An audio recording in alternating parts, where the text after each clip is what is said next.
quarter deck to walk at least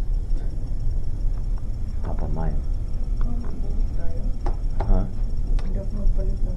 Yeah, why? You don't have bonnet? Yeah, I have bonnet eh. Ano kailangan mo? What do you need? No, hindi ako magpalit ng sapatos. Ayun, let's go and change. Ne? Delikado yun sa labas.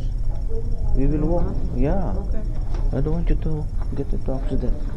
Let's go. Change. No? Dahil umaalog tayo eh.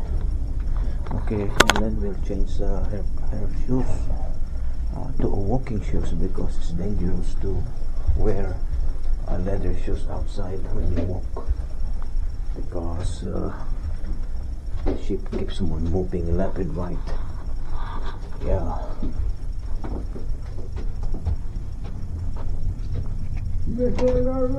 Oh, good, thank you. We are sitting in the room. Oh. Hi, Helen, how are you?